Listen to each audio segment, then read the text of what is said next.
எதிர்வரும் நாட்களில் பல திட்டங்களை இஸ்ரோ செயல்படுத்த உள்ளதாகவும் சந்திரயான் 4 திட்டம் அதில் முக்கியமானது என்றும் இஸ்ரோவின் புதிய தலைவராக நியமிக்கப்பட்டுள்ள வி நாராயணன் கூறியுள்ளார். இது ஒரு முக்கியமான பொறுப்பு நம்ம பிரதம மந்திரி தந்திருக்காங்க. இதெல்லாம் ஐயக்கார ஒரு தீமாட்டு சேர்ந்து செய்து நாட்டு நன்மைக்காக எல்லாம் ஒரு தீமாட்டு செய்வோம். நிறைய ப்ரோக்ராம் இருக்கு இல்லையா, உங்களுக்கு தெரியும், நிறைய ப்ரோக்ராம்ஸ் இருக்கு. நாளைக்கு இந்த ஸ்பேஸ் டாக்கிங் எக்ஸ்பெரிமெண்ட் இருக்கு. இந்த மாசம் நேவிகேஷன் சேட்டலைட் லான்ச் பண்ண போறோம். இந்த மாசம் கடைசியில் நேவிகேஷன் 02 சேட்டலைட். அதுக்கப்புறம் ஒரு கமர்ஷியல் லான்ச் இருக்கு GSLV Mark 3 மூலம். அதுக்கப்புறம் இந்த வருஷமே ஆட்களை விண்ணுக்கு அனுப்பக்கூடிய அந்த இதனுடைய அன்க்ரூட் எக்ஸ்பெரிமெண்ட் இருக்கு. இது நிறைய ப்ரோக்ராம்ஸ் இருக்கு.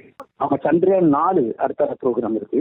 வந்து பிரதம மந்திரி அப்ரூவ் பண்ணியிருக்காங்க. Chandrayaan 4 that is also important programme. அது வந்து நாங்கள் லேண்ட் பண்ணி மூணில் லேண்ட் பண்ணி அங்கிருந்து சாம்பிள் எடுத்து கொண்டு வந்து ஆராய்ச்சி செய்ய போகிறோம். இஸ்ரோ புதிய தலைவராக நியமிக்கப்பட்டுள்ள தமிழ்நாட்டைச் சேர்ந்த முனைவர் வி நாராயணனுக்கு முதலமைச்சர் ஸ்டாலின் வாழ்த்து தெரிவித்துள்ளார். எக்ஸ் தளத்தில் பதிவிட்டுள்ள முதல்வர் ஸ்டாலின், உதவியாளர் நிலையில் இஸ்ரோவில் பணிக்கு சேர்ந்து தற்போது தலைமை பொறுப்புக்கு உயர்ந்திருக்கிறார் என்றால் அதற்கு பின்னால் உள்ள கடின உழைப்பை எண்ணி வியக்காமல் இருக்க முடியவில்லை என கூறியுள்ளார். இஸ்ரோ தலைவர் நாராயணனின் பயணம் மேலும் பல தமிழ்நாட்டு மாணவர்கள் சாதனையாளர்களாக உருவாக ஊக்கமளிக்கும் என குறிப்பிட்டுள்ளார். செய்திகளை உடனுக்குடன் தெரிந்து கொள்ள உடனே சப்ஸ்கிரைப் பண்ணுங்க.